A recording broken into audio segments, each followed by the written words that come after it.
Muy buenas noches, bienvenidos a lo que es la tutoría de repaso número 3, previo a la tutoría formal del día sábado 16 de octubre del 2021.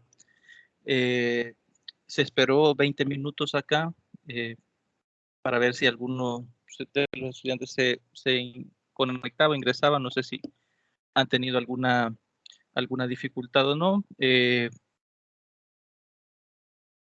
Voy a lo que es la tutoría de repaso, ya que a esta hora, a las 8:21, no contamos con ningún asistente, ¿no? Entonces, en la tutoría de este día se ha propuesto desarrollar una, una pequeña agenda, ¿no? que voy a compartir a continuación.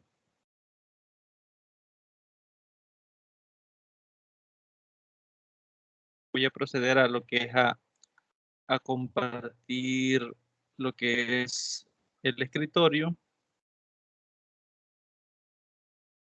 para que quede visualizado, ¿no?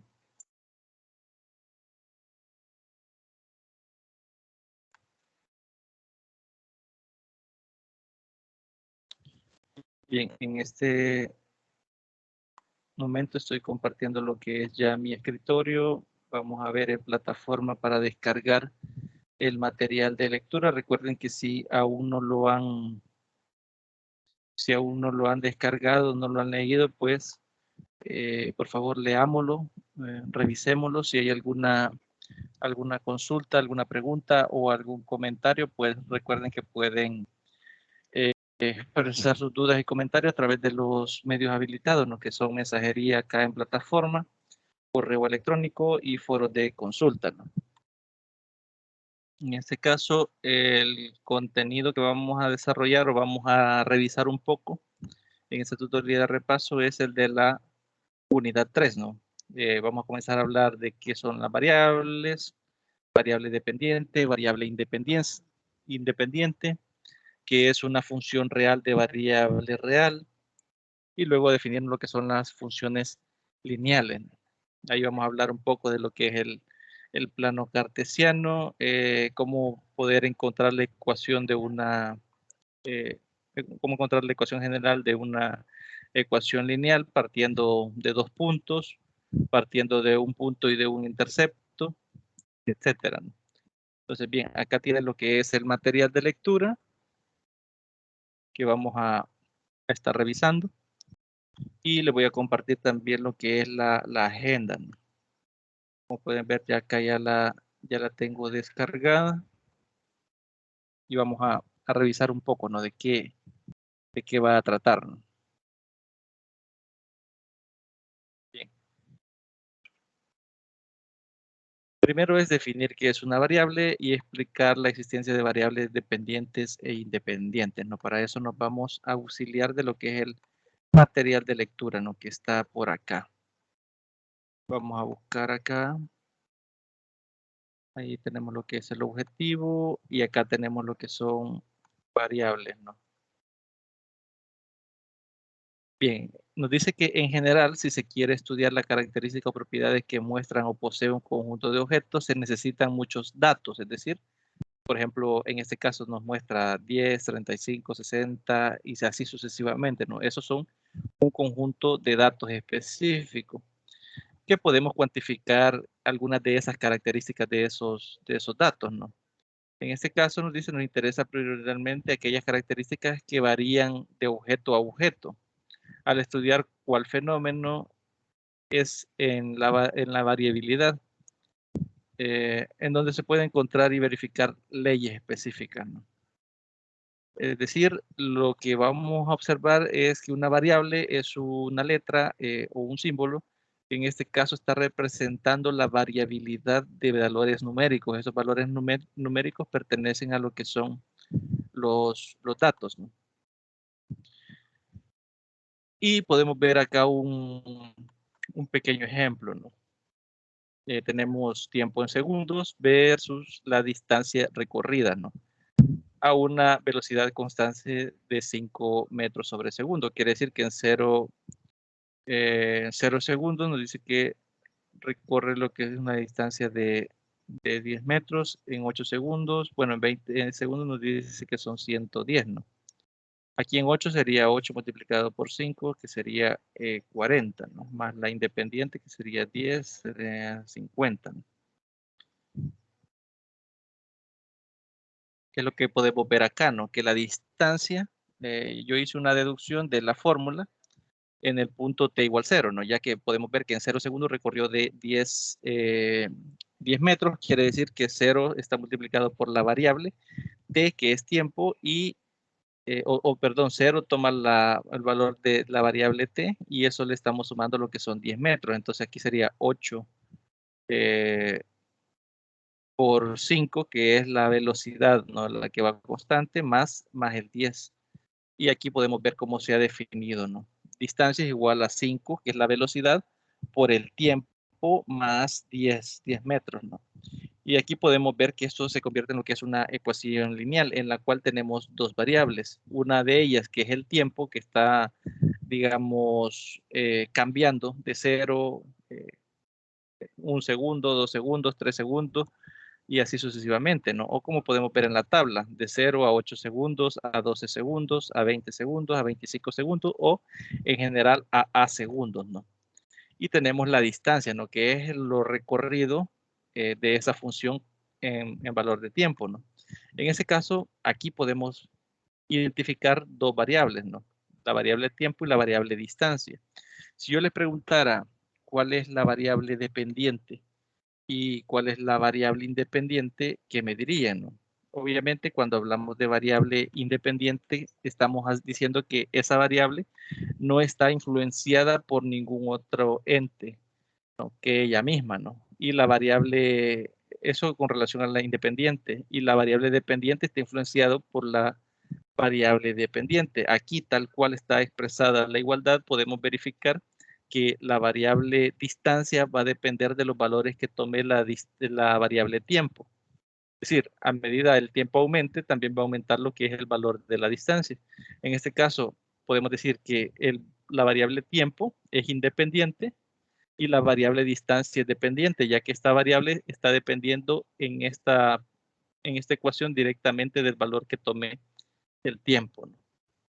Entonces ahí podemos identificar el rol que cumple lo que es la variable dependiente y la variable independiente.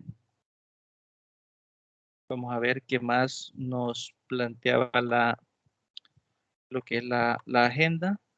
Por aquí, creo que estaba acá en el PDF, ¿no? El ejemplo 5 de datos, tablas y gráficos. Bueno, vamos a buscar el ejemplo 5.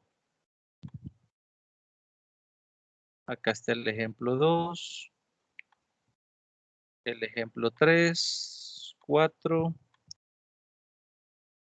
y acá tenemos el ejemplo 5, ¿no? Nos dice un granjero avícola está interesado en verificar las propiedades alimenticias de un complejo vitamínico para pollos en crecimiento.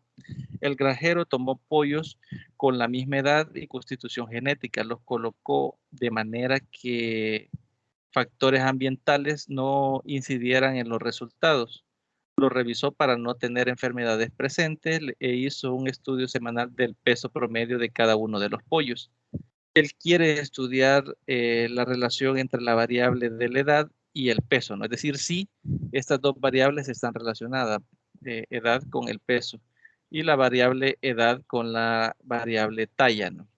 Se asume que la variable independiente es la edad y la variable dependiente sería el peso, es decir, la edad, eh, el valor que tome la edad va a influir directamente en el peso que tenga cada uno de esos animales. Bueno, variables dependientes son peso y talla, y las variables independientes sería lo que es la edad, ¿no? Los pollos en el complemento lo llamó clase A y sin complemento lo llamó en clase B y obtuvo los siguientes resultados, ¿no? Y podemos ver ahí el peso en gramos y la talla en centímetros. En la semana 0 pesaban 200 gramos y tenía una talla de 10 centímetros.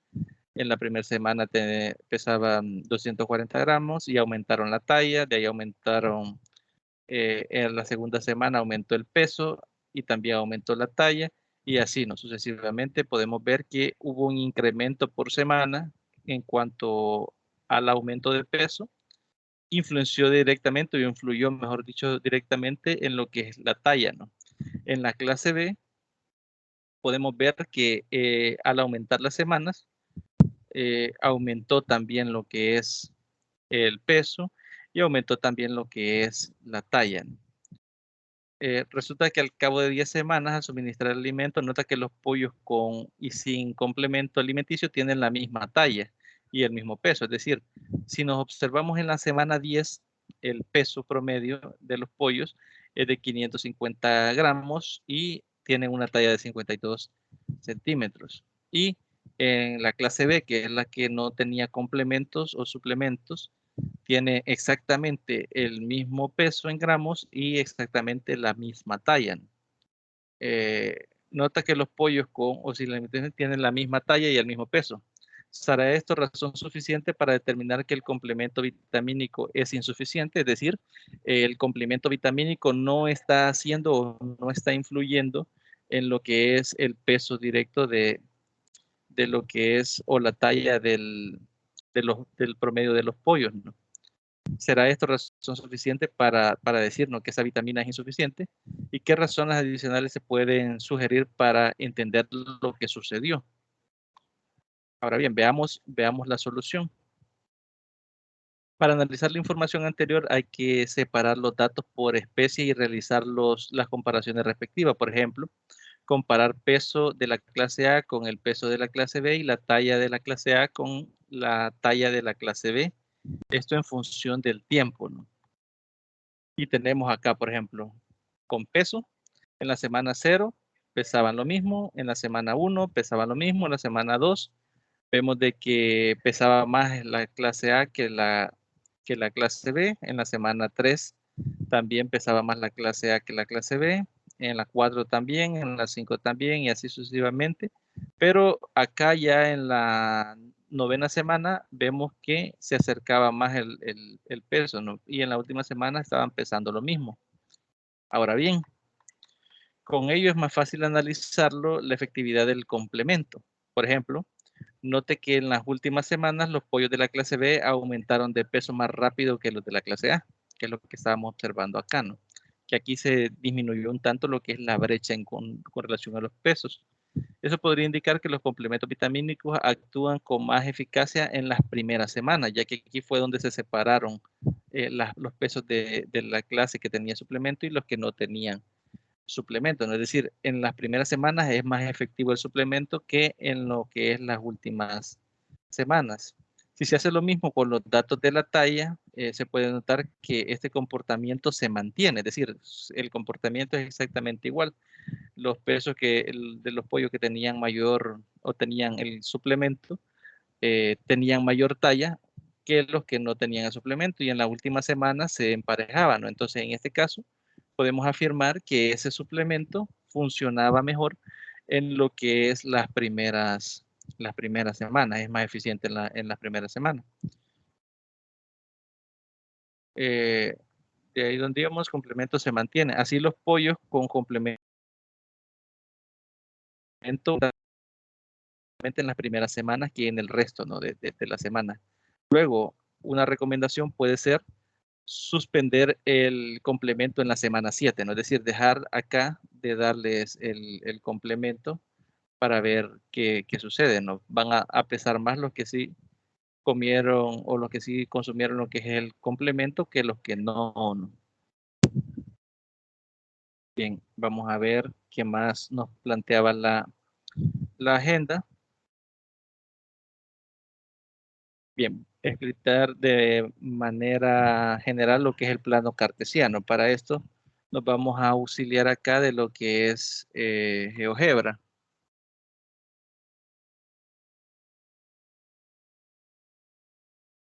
Bien, creo que todos en alguna vez, bueno, en básica hemos utilizado lo que es el plano cartesiano, pero tal vez no nos hemos parado a reflexionar sobre las características que posee.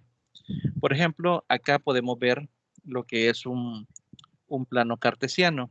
En el eje horizontal, es decir, en la línea esta horizontal que podemos ver acá, va lo que es la variable independiente. ¿Qué sería la variable X normalmente, ¿no? Es decir, la que toma valores que no dependen de otra variable, ¿no? En este caso, ese le llamamos el eje de las ordenadas, y el eje vertical, que es el que tenemos acá de arriba abajo, es el eje de las abscisas, ¿no? En este caso, de la variable dependiente, ¿no? Que depende directamente del valor que tome X. Si tomamos el ejemplo que veíamos anteriormente, cuando veíamos el literal A, nos decía distancia. Bueno, aquí va a ser Y en lugar de distancia. Es igual. Voy a cambiar acá el texto.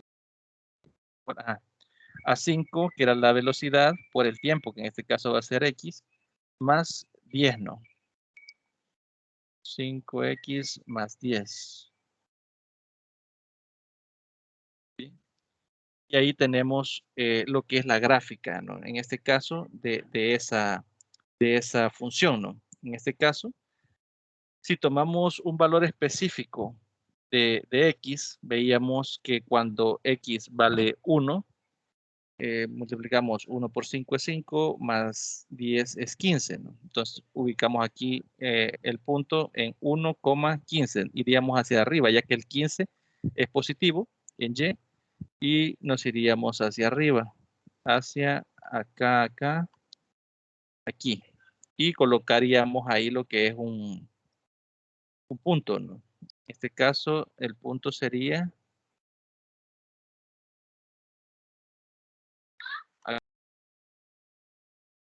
aquí, ¿no? Las coordenadas de ese punto es 1,15. Ahora bien, ¿qué características podemos notar acá en el plano? Eso solo es para que veamos más o menos, si no lo recordamos, cómo ubicar puntos en el plano. Una de las características es que del lado derecho, en el eje horizontal, es decir, el eje de las X, se encuentran lo que son los valores positivos de la variable, es decir, 1, 2, 3, 4, 5, hasta más infinito, ¿no? Aquí, si ustedes ven en GeoGebra, hacemos más pequeña lo que es la gráfica, o la hacemos más grande, nos vamos a dar cuenta de esto, ¿no? De que del lado derecho, a la derecha del el eje horizontal, tenemos los valores positivos de la variable X, ¿no? Y del lado izquierdo tenemos lo que son los valores negativos, menos 1, menos 2, menos 3, hasta menos infinito, ¿no? Y hacia arriba tendríamos los valores positivos de lo que es la variable dependiente, ¿no? Lo mismo al igual que con el eje horizontal, solo que en ese sentido sería de forma vertical, ¿no? Hacia arriba serían los positivos, 1, 2, 3, 4, hasta más infinito.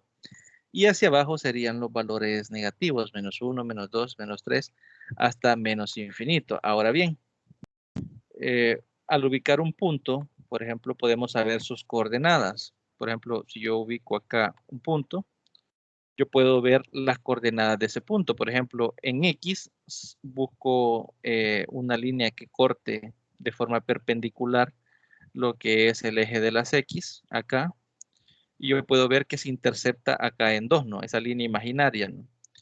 Y de forma horizontal, acá con el eje de las Y, de forma imaginaria también, tengo que sería en menos 2. Entonces este punto tiene coordenadas 2, menos 2. Eso lo vamos a poder ver acá en GeoGebra, y vemos que ese punto B tiene coordenadas 2, menos 2, ¿no? Entonces esas son las características. Ahora bien, pasemos a lo que es el siguiente punto, ¿no? Bien, definir qué es una gráfica, ¿no? En este caso veíamos acá una pequeña ecuación, ¿no? Que yo estaba planteando acá, que es la que tomamos del ejemplo, ¿no? Que distancia era igual a 5 metros sobre segundo por el tiempo más 10.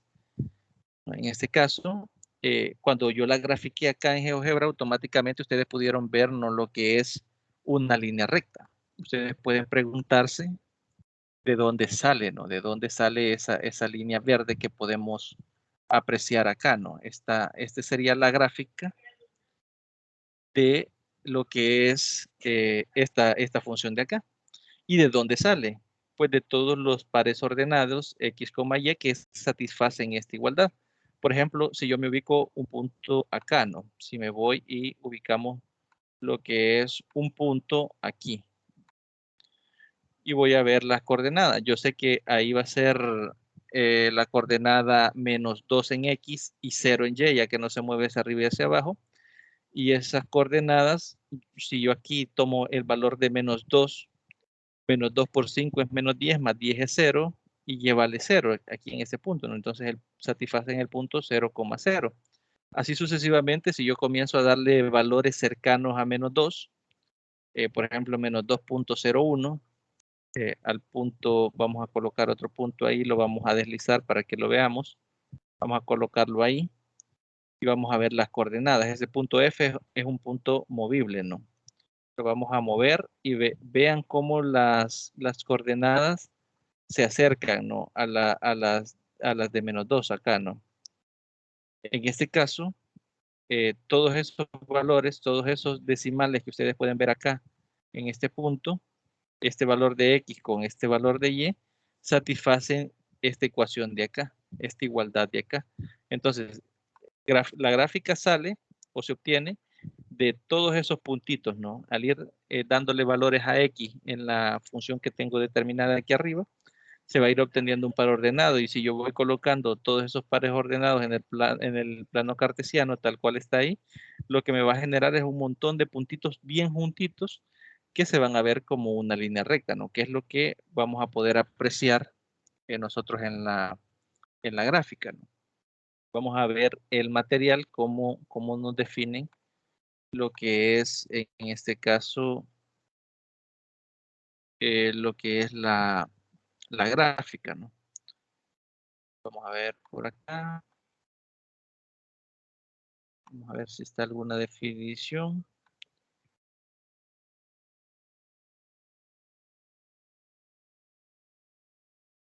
Vamos a ver acá al inicio.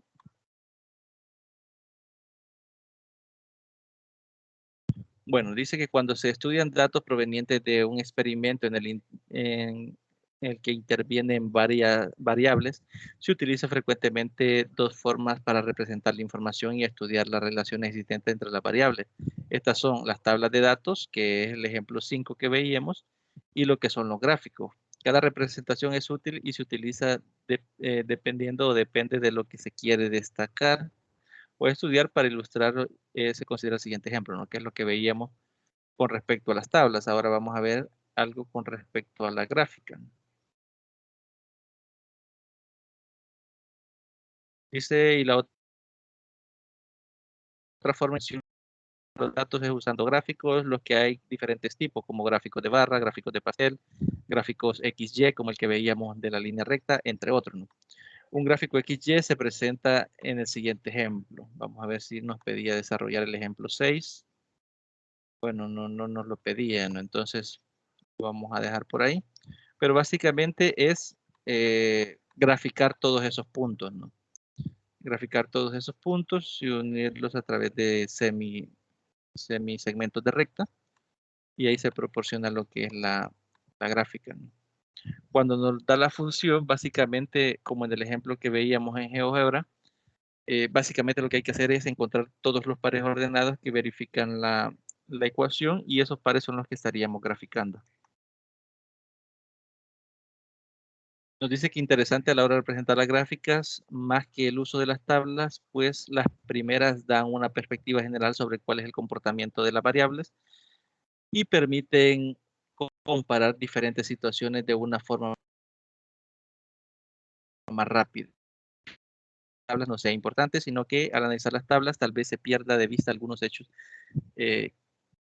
que es un gráfico y son más fáciles de notar. Es decir, de forma gráfica a veces es más fácil poder sacar conjeturas o análisis directamente porque es más visible, ¿no? Es más fácil de poder interpretarlo que estar leyendo los gráficos, porque si leyéramos los gráficos como tal en el ejemplo 5, podemos cometer errores y pensar de que como al final de las 10 semanas no había diferencia entre los que se utilizaban complemento, los pollos que se utilizaban complemento y los que no, podía ser un razonamiento erróneo decir que no había, no era importante si utilizaban o no utilizaban el complemento.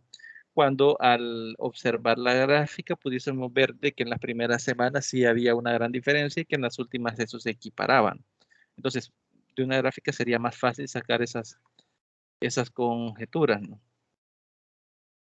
Bien, aquí está lo del plano cartesiano, ¿no? Lo que les mencionaba, que es el eje X horizontal, el eje Y es el vertical, el punto de intercepción es el origen, o sea, el 0,0.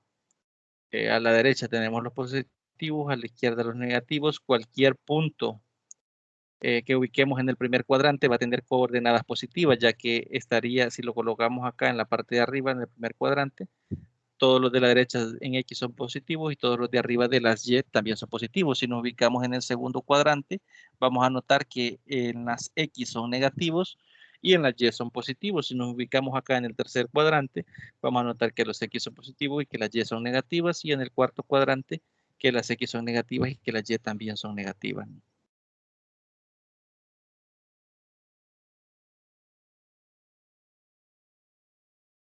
Bien, también nos pide acá explicar la fórmula de distancia y un ejemplo, sugerencia también explicar el ejercicio 9. Bien, vamos a ver lo que es el ejercicio 9. Para la fórmula de distancia, bueno, acá sería más para ubicar puntos en el espacio. Dice que una gráfica es un conjunto de puntos en el plano, como lo veíamos en el ejemplo de la línea recta que poníamos, que son puntos que están muy continuos y que generan esa apariencia de línea recta, ¿no? Generalmente se determinan estos conjuntos indicando cualidades o características de un elemento o las coordenadas de eso, ¿no? Una forma de describir en forma explícita los puntos del conjunto es indicando una ecuación o inecuación que cumpla sus coordenadas, ¿no? Como veíamos en el ejemplo de distancia es igual a 5 por t, que es tiempo, más 10, ¿no? Que es una característica que responde directamente a eso, ¿no? Aquí, por ejemplo, si, bueno, sería el ejemplo 7, representamos todos estos puros ordenados en un plano cartesiano, se obtiene más o menos lo que podemos ver en esta gráfica. Y si unimos todos esos puntos con una línea recta, pues tenemos una representación gráfica de la tablita que tenemos por ahí, ¿no? Importante siempre que se busque en la información exhibida en una gráfica no se vea distorsionada por el uso indebido de las escalas, ¿no? No es permitido variar la escala en el mismo eje. ¿Qué quiere decir? Que si yo tengo una escala, por ejemplo, vamos a poner GeoGebra nuevamente por acá. Y acá, si se fijan, va de 2 en 2. De acá de 0 a 2, de 2 a 4, a 6, a 8. Si yo, por ejemplo, dejo un cuadro de 0 a 2 y después aquí pongo 3, eso no es permitido, ¿no? Tengo que mantener lo que es la escalabilidad, ¿no? Que es este espacio entre un valor y otro. Por ejemplo, si lo hiciese de 5 en 5, tendría que ir 5, 10, 15, 20, 25, no sería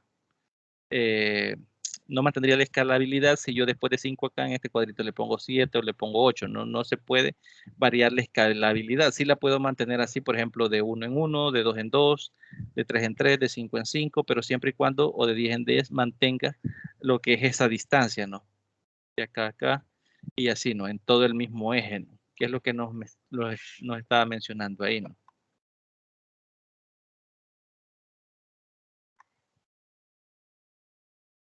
Vamos a ver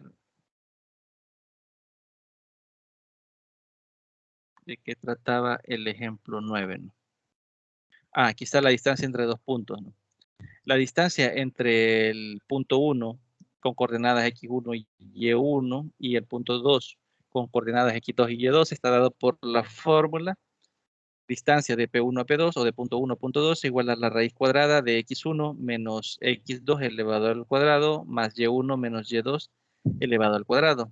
En este caso, no importa de cuál de los dos puntos estemos tomando primero. Por ejemplo, puede ser x1 menos x2 o x2 menos x1, ya que al estar elevado al cuadrado acá no afecta el resultado, ¿no? Todo número elevado al cuadrado es positivo y esa diferencia elevada al cuadrado siempre va a ser un valor positivo, ¿no? Y va a mantener la misma distancia. Si nos fijamos acá, en este caso, tenemos, por ejemplo, distancia desde este punto hasta este punto, y lo que hacemos es formar lo que es un triángulo rectángulo, ¿no? Acá, ¿no? Si nos fijamos, x1 menos x2, y una línea imaginaria hacia arriba que sería y2 menos, o y1 menos y2. Ahora, esas distancias elevadas al cuadrado, estaríamos hablando de lo que es el teorema de Pitágoras, ¿no? Porque aquí se nos forma lo que es un rectángulo y esta distancia sería la raíz cuadrada de este elevado al cuadrado más este elevado al cuadrado, que este al cuadrado sería x1 menos x2 al cuadrado y este al cuadrado sería y1 menos y2 al cuadrado. Es bastante intuitivo, ¿no? Si no ha quedado claro, podemos verlo a través de un ejemplo, ¿no? Y aquí hay uno bastante rápido, en el ejemplo 8. Si queremos calcular la distancia del punto 2, menos 1 al punto menos 3,1, sería menos 1 menos 2 al cuadrado y luego 3 menos 1 al cuadrado. Perdón, 3 menos menos 1, no respetando. Este menos que es el de la fórmula y este menos de aquí dentro del paréntesis que es el de menos 1. Ahora, menos 1 menos 2 es menos 3 al cuadrado, eso es 9. Sí, sería 9. Y aquí 3 menos menos es más, 3 más 1 es 4, 4 al cuadrado es 16, más 9 es 25 y la raíz de 25 es 5. Entonces la distancia desde el punto, perdón, 2, menos 1 al punto menos 3, menos 1,3 sería en este caso lo que es 5, ¿no? Y ahí aparecen otros ejemplos, ¿no? Y aquí nos da otro ejemplo, que es el que nos pedía el material a revisar. Un lote rectangular está dibujado en un sistema de coordenadas cartesianas cuya unidad es el metro lineal. Las coordenadas de los vértices son, en este caso, menos 2, menos 3, 1,0, el punto C menos 1,2 y menos 4, menos 1. Determinar el área del lote, ¿no? Básicamente, tendríamos que encontrar primero esas distancias, ¿no? Dos distancias, el área de la base y el área de la altura. El primero sería del punto A al punto B, que sería el segmento AB, que sería de las coordenadas menos 2,3 a 1,0. Haciéndolo un poco la rápida, menos 2 menos 1 sería 1 al cuadrado es 1 y menos 3 menos 0 es 3, al cuadrado es 9. Me queda 9 más 1, que es 10. Vamos a ver, bueno, creo que lo hice mal, no mentalmente. Vamos a ver, menos 2, que era el de acá, menos 1. Ahí es menos 3, al cuadrado es 9, ahí estamos bien. Y menos 3 menos 0 es 3. 3 al cuadrado es 9, más 9 es 18 y raíz de 18 es lo que vale la distancia de acá a acá. Hago lo mismo con el segundo punto.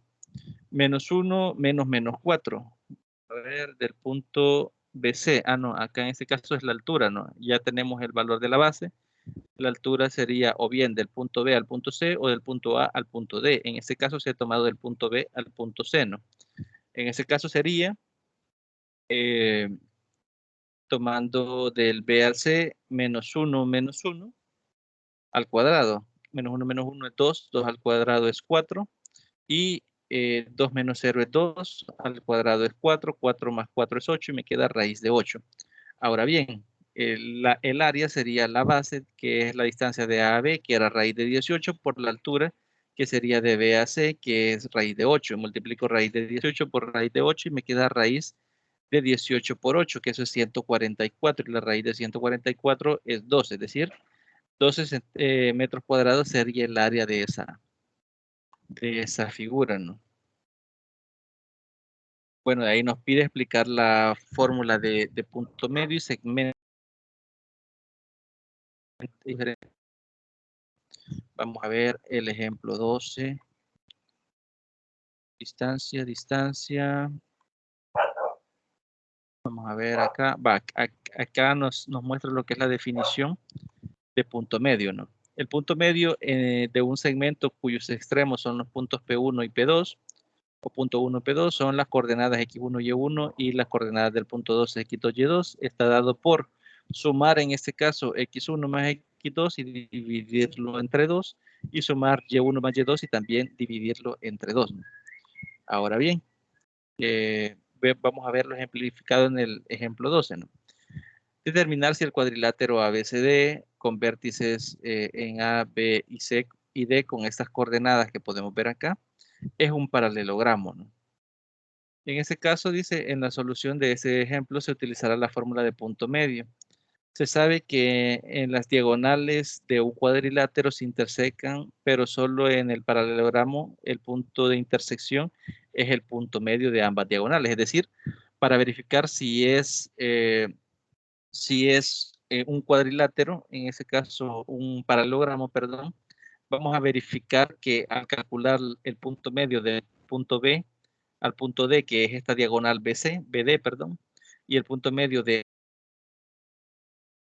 AC, o la diagonal AC, sea el mismo. Si es el mismo, quiere decir que la distancia de acá a acá es la misma que de acá a acá, y la de aquí al punto medio es también acá, ¿no?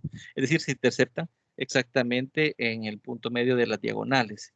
Al verificar esto, si eso se cumple, estaríamos hablando de que esto es un paralelogramo, ¿no? Por propiedades.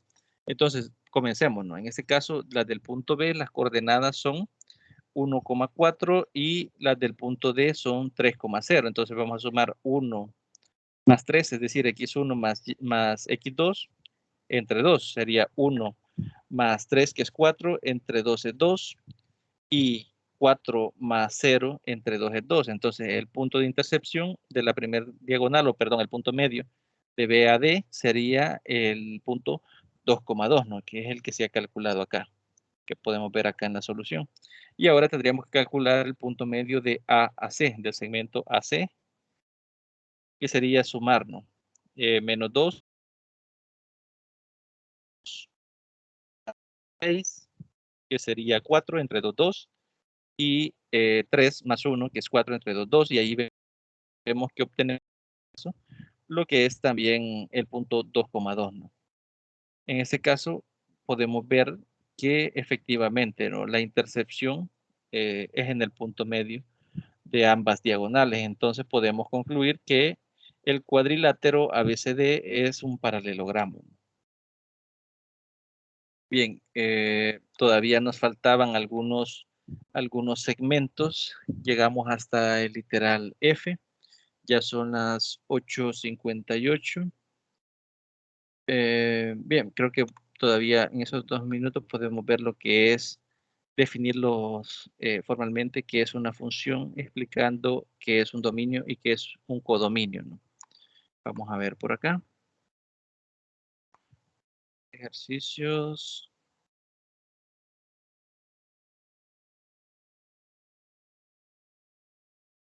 Funciones reales de variable real, ¿no? Vamos a ver acá este pequeño párrafo. Dice, al estudiar un fenómeno, el científico busca las causas por las cuales el fenómeno se produjo. Para esto determina variables que modifican el fenómeno. Por ejemplo, antiguamente se creía que la vida se generaba en forma espontánea, como cuando se ven larvas en carne descompuesta en ausencia de aparente de progenitores, ¿no? Es decir, que se generan solos. Para refutar esta suposición, un italiano de nombre Francesco Redi, en el año 1678, hizo un experimento colocando trozos de carne entre frascos. Uno lo dejó al descubierto, otro lo cubrió con gasa y el tercero lo tapó con pergamino. Los 3 pedazos de carne se pudrieron, ¿no? Pero solo aparecieron larvas en el frasco que quedó al descubierto. Unas cuantas larvas aparecieron sobre la gasa en el segundo frasco y ninguna en el frasco que estaba tapado. Demostró de esta forma que las larvas no provenían de la carne en descomposición, sino de los huevos depositados por las moscas atraídas por el olor, ¿no? En este ejemplo, Reddy modificó la exposición de la carne en factores externos y obtuvo una conclusión de un resultado. Reddy relacionó dos variables exponiéndolas a elementos fuera del frasco y la existencia de la larva. En este caso, las variables son cualitativas. Si se estuviera estudiando variables que pueden ser medidas o contadas, como por ejemplo las cantidades de larvas que nacen respecto al área de un frasco expuesta, entonces se estaría relacionando la variable cuantitativa. El experimento de Reddy se puede visualizar con diagramas de conjuntos, que podemos ver en la figura 3.6, que es la siguiente. Note que que se relacionan los elementos de los conjuntos de izquierda con los elementos de la derecha. ¿Qué conclusión se obtendría si todas las flechas estuvieran dirigidas a sin larvas? ¿O qué sucedería si destapado tuviera todas las flechas? Y vemos acá. Por ejemplo, tapado, sin larvas, poco tapado, algunas larvas, destapado, muchas larvas. Si todas las flechas apuntara a sin larvas, quiere decir de que no hay generación espontánea, ¿no? Es decir, en ninguna se generó larvas y no importa, no están condicionados estos elementos con la generación o no de las larvas, ¿no? Y si todas se refirieran a muchas larvas, aquí sí pudiésemos garantizar lo que es la generación espontánea y diríamos que todos estos elementos no inciden, ¿no? No tienen relación con la generación de las larvas, ¿no? Porque ninguna condiciona el si hay o no hay larvas, ¿no? Según el diagrama, si ocurriera lo que nos plantea ahí, ¿no? Bien, de acuerdo a lo anterior, se define la función de la siguiente manera. Sea del conjunto de los valores que puede tomar la variable independiente, es decir, la variable del conjunto de partida. Si lo vemos en gráfico, aquí tenemos un conjunto de partida, una serie de elementos, y aquí tenemos un conjunto de llegada, que es la variable dependiente. Esto pueden tomar cualquier valor y el valor de la variable dependiente depende de qué valor tomaron esto, ¿no? Ahí hay que identificarnos en este caso lo que son conjunto de partida y conjunto de llegada, ¿no? Entonces dice que sea del conjunto de valores que puede tomar la variable independiente, que es del conjunto de partida, y se hace el conjunto de valores que puede tomar la variable dependiente. Si F es una regla de asociación entre los elementos que va del conjunto de partida al conjunto de llegada, entonces D y C y F, o la función, determinan una función, es decir, el conjunto de partida, el conjunto de llegada y la regla que establece la relación estarían determinando lo que es una función. Si F asigna a cada elemento del conjunto de partida un único elemento en el conjunto de llegada, entonces F se llama f de x o imagen de x bajo F, ¿no? Es decir, que si a cada valor del conjunto de partida acá le asignamos un valor del conjunto de llegada y entendemos cuál es la relación que establece esa regla de correspondencia, entonces estaremos hablando de una función, ¿no? Notemos que si a un elemento de acá le corresponden dos elementos en el conjunto de llegada, por ejemplo, si de acá de tapado saliera una flecha para sin larvas y saliera otra flecha de este mismo de tapado para con larvas, ese tendría dos imágenes, entonces no sería función, ¿no? Ya que a cada uno de acá le corresponde un único elemento del otro conjunto, ¿no? Eso hay que tenerlo bien claro, ¿no? Al conjunto D se le denomina dominio, es decir, al conjunto de partida de la variable independiente se le llama dominio, y al conjunto de llegada se le llama codominio, o C se le llama codominio, para designar que la regla F tiene dominio D, es decir, todos los elementos que pertenecen al conjunto de partida, y codominio C, es decir, todos los elementos que pertenecen al conjunto de llegada, la cual asigna el valor de X, es decir, un valor de el conjunto D mediante la regla f de x, que se escribe de la siguiente manera. Función que va del conjunto D al conjunto D, tal que a cada elemento del conjunto D le corresponde un único elemento en el conjunto seno. Si D y C son subconjunto de los números reales, se dice que f es una función función real de variable real, es decir, sus elementos del conjunto de partida son números reales y sus elementos de llegada también son números reales. Al ocurrir que ambos conjuntos, tanto el de partida como el de llegada, son subconjuntos de los números reales, entonces podemos afirmar que esa función es real de variable real, ¿no? Dado que f de x se llama imagen de x bajo f, a x se le dice preimagen, es decir, los elementos de acá que están en el conjunto de llamadas son preimágenes, que bajo f de x serían las imágenes, ¿no? Es decir, aplicar la función o la regla de correspondencia a la preimagen se obtiene lo que es la imagen en el conjunto de llegada, ¿no? Entonces ahí tenemos lo que es una función, lo que es un dominio y lo que es un codominio, ¿no? Que era lo que pedía en este caso el geno. Ya solo nos queda ahí pendientes de que ustedes revisen los otros tres literales, ¿no? Ya por razones de tiempo lo vamos a dejar hasta acá. No sé si alguno se conectó. Bueno, no contamos con participación, pero ahí queda grabada la revisión, ¿no? Algunos de los conceptos que estaban para esta tutoría. Cuando lo revisen, si tienen alguna duda, algún comentario, alguna pregunta, por favor me pueden escribir a través de los medios habilitados para poderles colaborar, ¿no? A cualquiera de los medios habilitados, en este caso, mensajería en plataforma, correo institucional y tenemos también lo que es los foros de consulta. Ya si fuese algo extremo, algo urgente, pues también me pueden consultar a través del grupo de WhatsApp. Sin más que agregar, pues me despido deseándoles a todos muy buenas noches.